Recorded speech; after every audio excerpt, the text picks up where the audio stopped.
bukan nyembeli sapi. Kalau nyembeli kambing, nyembeli sapi mungkin berat, susah, harus beli, harganya mahal. Tapi iblis menawari, cuman kamu cari apa? Seekor lalat. Nanti kamu sembelih dengan mengucapkan apa? Nama-nama berhala. Ya, nama-nama berhala, nama-nama patung. Kata Nabi Ayub, ya, tidak, karena itu adalah perbuatan kesyirikan. Coba bagaimana teguh hatinya Nabi Ayub alaihi salam. Jadi ibu-ibu kalau sakit, ya, harus dipahami bahwasanya sakit itu menjadi penggugur dosa. Maka Rasulullah memerintahkan agar kita mengganti ketika rasa sakit, ya, ketika terasa, ya, di tubuh kita dengan ucapan astagfirullah, astagfirullah, astagfirullah. Karena insya Allah dapat paham. Jadi kembali lagi, ada orang yang paginya beriman, sorenya kafir. Ya. Ada juga yang sorenya beriman, paginya sudah kafir. Ini menunjukkan ujian keyakinan kita, ujian akidah, ya. Ujian akidah, keyakinan. Keyakinan kita itu tidak bisa dibeli dengan apapun. Ya. Bahkan meskipun nyawa kita harus tidak ada, kita harus meninggal karena mempertahankan akidah kita, itu lebih baik daripada kita meninggalkan agama Islam. Betul nggak, Bu? Betul. Iman kita itu tidak bisa dibeli dengan apapun. Tidak bisa dibeli dengan harta yang begitu banyak, tidak bisa dibeli dengan sawah dan ladang, tidak bisa dibeli dengan mobil, tidak bisa dibeli dengan laki-laki yang ganteng, ya. Anak ibu punya pacar ganteng tapi orang non-Islam.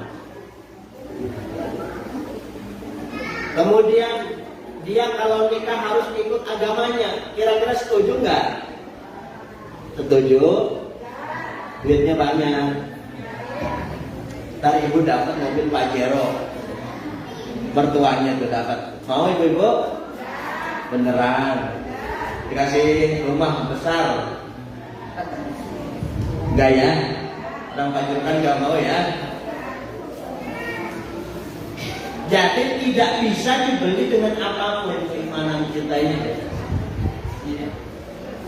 Ibu-ibu mau pengajian, ya, di jalan ditawari sama orang, Bu, nggak usah pengajian, ini saya kasih uang 10 juta, balik lagi ke rumah. Milih mana? Milih mana ibu-ibu? Milih terusin ngaji nggak dapat duit, milih dapat duit balik ke rumah.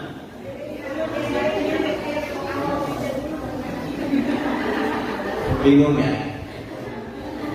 Milih nggak? Lagian siapa yang menawari itu ya? Nggak ada yang menawar. Itu keimanan kepada Allah. Jadi keyakinan kita itu tidak bisa dibeli dengan apapun. Ya. Tadi bahkan kalau nyawa kita harus tidak ada, kita harus meninggal karena mempertahankan ini, maka itu lebih baik, karena urusan kita bukan hanya di dunia, tapi yang paling penting di akhirat. Kita lihat bagaimana seorang sahabiyah yang bernama Sumayyah yang mempertahankan keimanannya kepada Allah Subhanahu wa Ta'ala. Orang yang paling pertama mati syahid dalam Islam itu bukan laki-laki, tapi perempuan. Berarti perempuan hebat nggak Bu? Kuat nggak? Yang pertama siapa perempuan pertama kali yang menyokong yang pendanaan untuk dakwah Rasulullah itu siapa? Khadijah. Jadi Islam ini kalau nggak ada perempuan memang nggak bisa berkembang, tidak bisa berkembang, tidak bisa maju, ya tidak bisa maju. Coba misalkan di ME ini ya Pak Jumadi, semuanya isinya laki-laki ini semua. Kira-kira maju nggak Pak? Pak Jumadi pasti bingung gitu. Ya, pasti bingung. Ini laki-laki sama perempuannya banyak yang laki-laki perempuan. Biasanya yang lebih sabar, lebih ulet, lebih telaten. Jadi dari awal adanya Islam, perjuangan Islam, memang perempuan itu mempunyai peran yang sangat penting. Ada Sumayyah yang pertama kali syahid. Ada orang yang dermawan seperti Khadijah yang mengeluarkan seluruh hartanya untuk Islam. Bahkan sampai sekarang pengajian yang paling banyak ibu-ibu, bapak-bapak. Ibu-ibu. Saya ngisi-ngisi pengajian 100% di mana-mana itu yang paling banyak ibu-ibu. Bapak-bapak ada teknisi pengajian habis maghrib, bapak-bapak di masjid-masjid itu pun sambil senderan, sambil ngantuk, ya sambil ngantuk. Mending lah daripada tidak ngaji. Jadi ibu-ibu yang dimuliakan Allah Subhanahu wa taala, di akhir zaman kata Rasulullah, ujiannya berat. Sampai digambarkan pagi beriman, sore sudah kafir. Sore beriman, paginya sudah kafir. Kenapa? Ya bi'udinahu bi'aradin minad dunya. Karena dia menjual agamanya dengan secuil kenikmatan dunia. Ya, menjual agamanya dengan secuil kenikmatan dunia. Ibu-ibu milih mana? Tetap dalam Islam atau dikasih uang 1 miliar? Belum ada duitnya di depan dia. Tetap dalam Islam. Tetap dalam Islam. Kenapa? Karena ini adalah kunci kebahagiaan. Banyak orang yang menjual agamanya karena untuk mendapatkan secuil kenikmatan dunia. Dunia ini sementara. Coba ibu-ibu seenak-enaknya makan 1 piring, 2 piring sudah kenyang tuh ya.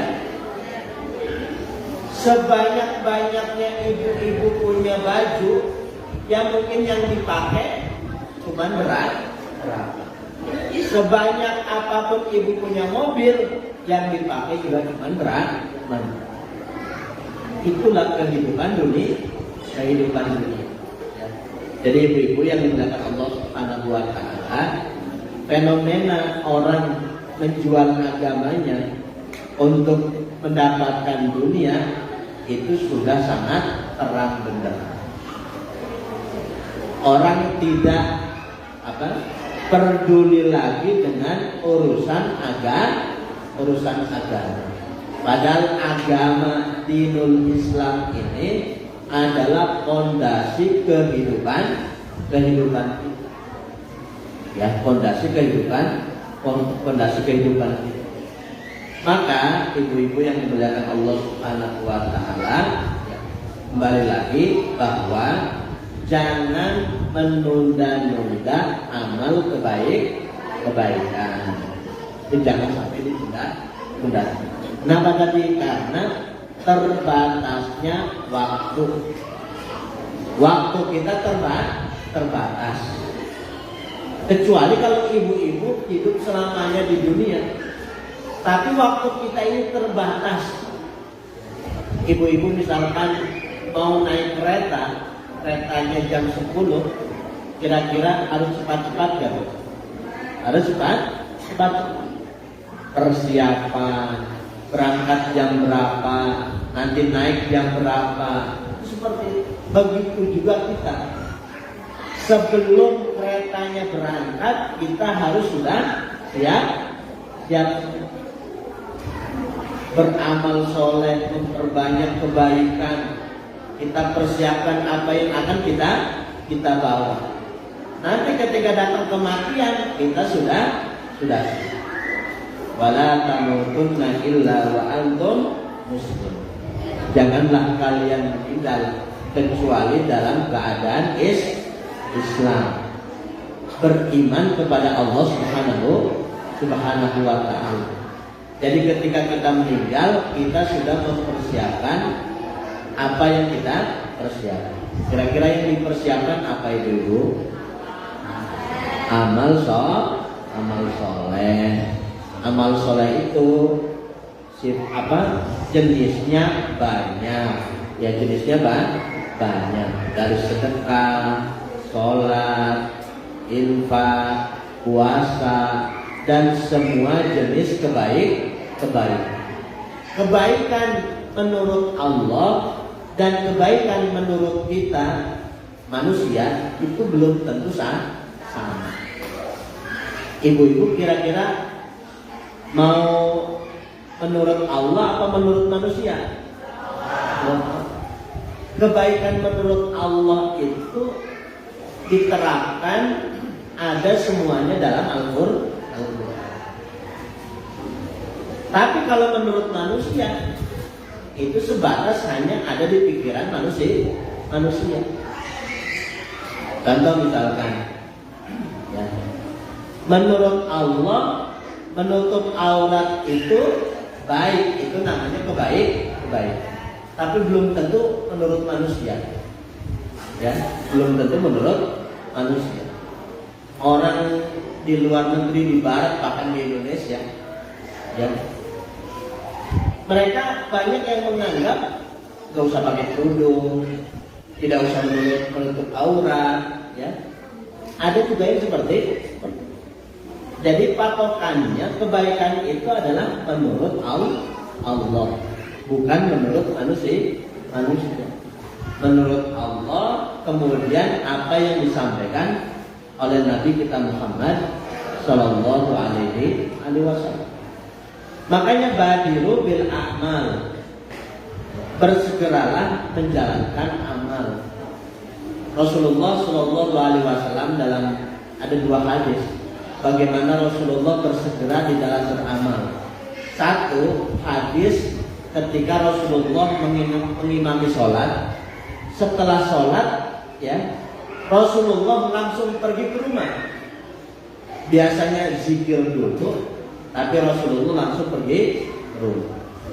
Terus para sahabat bertanya, wahai Rasulullah, kenapa engkau langsung pergi ke rumah? Biasanya berzikir. Kata Rasulullah, aku lupa. Ya. Di rumahku ada beberapa dinar. Ada beberapa dinar. Aku lupa, aku simpan di rumahku dan aku ambil, aku infakkan kepada orang yang membutuhkan. Itu Rasulullah Shallallahu Alaihi Wasallam. Bagaimana Rasulullah Shallallahu Alaihi Wasallam bersegera di dalam menjalankan amal kebaikan. Hadis yang satu lagi, Rasulullah waktu itu sakit. Rasulullah sakit. Jadi Rasulullah itu manusia dan juga sakit. Waktu Rasulullah sakit, Rasulullah punya sekitar 7 dinar. Ya, sekitar 7 dinar. Kemudian Rasulullah memerintahkan kepada istrinya yaitu Aisyah, wahai Aisyah, tolong uang ini engkau bagikan, engkau infakkan. Jadi diantara sunnah ketika kita sakit, kalau ingin cepat sembuh, yaitu infak. mengikuti sunnah Rasulullah Shallallahu Alaihi Wasallam.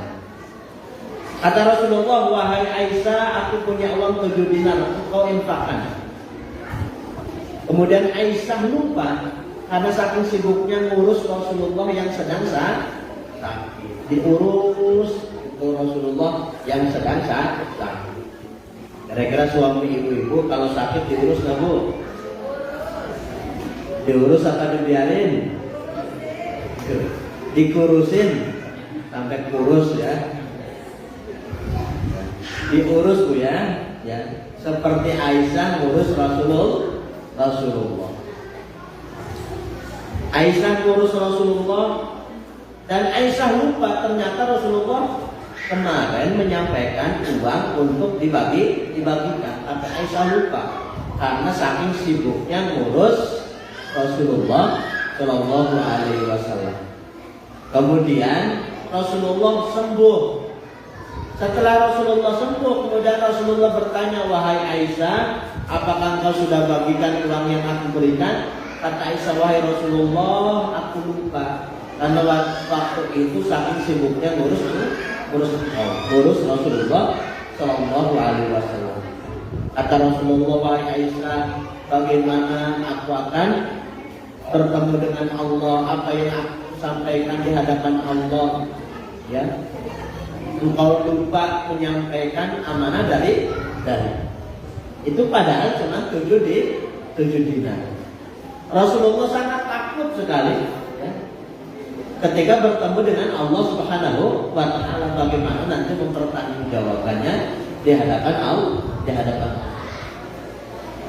Harusnya kita juga sama seperti itu. Kita bagaimana semua urusan kita itu nanti akan dipertanggungjawabkan di hadapan Allah. Hal apapun, urusan sholat kita, urusan ibadah kita, urusan anak-anak kita, ya, ibu-ibu kan menyekolahkan anak, itu semuanya juga akan dipertanggungjawabkan di hadapan Allah Subhanahu wa Ta'ala. Maka kata Ibnu Umar itu menyebutkan adibu ibnaka fa innaka mas'ulun anhu. Kata Ibnu Umar, didiklah anakmu karena itu semua akan dimintai pertanggungjawaban. Dimintai pertanggungjawaban oleh Allah. Fa innaka mas'ulun anhu madza adibtahu wa madza 'allamtahu. Apa yang engkau berikan pendidikan kepadanya dan apa yang engkau ajarkan kepada itu semuanya akan dipertanggungjawabkan di hadapan Allah Subhanahu wa Ta'ala. Ibu-ibu punya anak disekolahkan di sini, itu menjadi tanggung jawab kita bersama ibu-ibu sebagai orang tua. Dan itu nanti akan dimintai pertanggungjawaban oleh Allah. Kira-kira seneng nggak bu? Anaknya sekolah di sini. Nah, pinter-pinter nggak? Pinter ibunya apa anaknya? Apalagi banyak anaknya ibu. Ya. Pinter-pinter, soleha, soleh-soleh. Kan orang tua seneng. Ibu-ibu insya Allah dapat pahala. Ustadz, guru-guru yang di sini juga dapat pahala. Dua-duanya dapat pahala. Siapapun orang yang membantu pendidikan di sini, semuanya dapat pahala di hadapan Allah Subhanahu wa Ta'ala. Sepeser, 2 peser, Rp1, 2 rupiah, 1000 dan seterusnya. Ya. Yang kita berikan, yang kita bayarkan, itu semuanya dapat pahala di hadapan Allah Subhanahu wa Ta'ala. Fa innahu marzuqun anhu. Kata Rasulullah, bisa jadi kita itu diberikan rezeki dan diberikan keberkahan rezeki karena menyekolahkan anak. Itu bisa jadi seperti itu. Ada satu hadis ya, ada 2 orang yang sedang Yang satu belajar kepada Rasulullah, yang satu dia itu bekerja. Jadi ini kakak beradik ibu-ibu. Satu dia belajar kepada Rasulullah, yang satu bekerja membiayai adiknya atau saudaranya. Yang bekerja ini kemudian datang kepada Rasulullah, "Wahai Rasulullah, aku tidak bisa banyak belajar seperti adikku, seperti saudaraku. Ya. Karena aku harus bekerja, karena aku harus mencari uang, dan kemudian uang itu aku berikan kepada adikku untuk belajar." Kemudian kata Rasulullah, "Fa innahu marzuqun anhu bi barakatihi." Kata Rasulullah, bisa jadi la'allaka turzaqu bihi, bisa jadi engkau diberikan rezeki karena adikmu yang belajar. Bisa jadi ibu-ibu rezekinya lancar karena anaknya pada sekolah di sini, karena anaknya pada belajar agama, karena anaknya belajar kata ibu. Amin ya rabbal alamin. Kita tidak tahu. Makanya Syekh Mubarak Furi menyebutkan, ya, ketika mengomentari hadis ini, beliau menyebutkan engkau diberikan rezeki dan engkau diberikan keberkahannya bisa jadi karena anakmu yang sedang belajar, bukan karena keahlian pekerjaannya, bukan karena keahlian pekerjaan.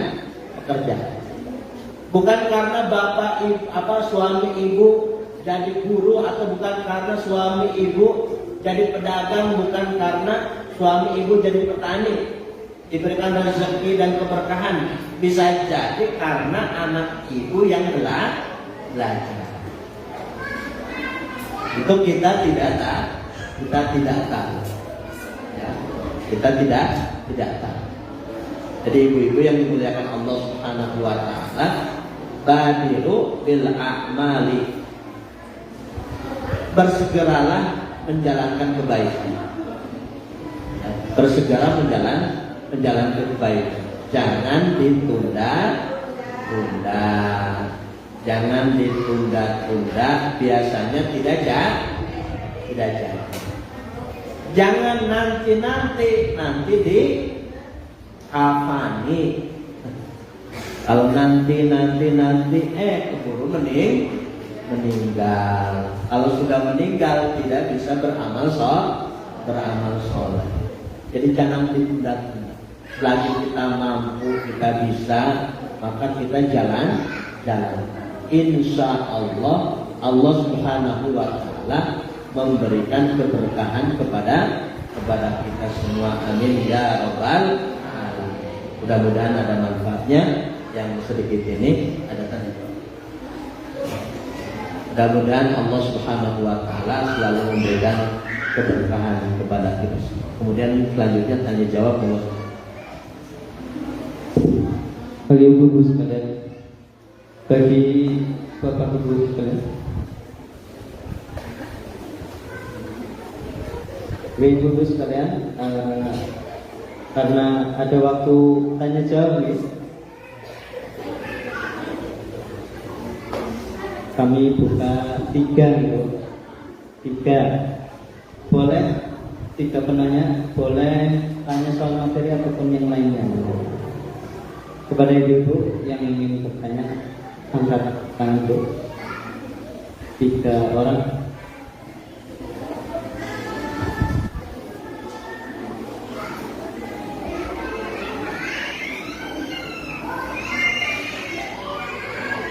Atau kalau tetap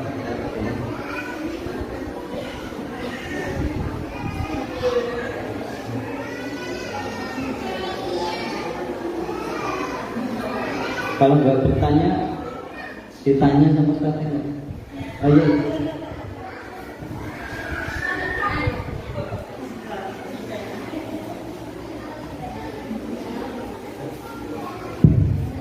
Assalamualaikum warahmatullahi wabarakatuh.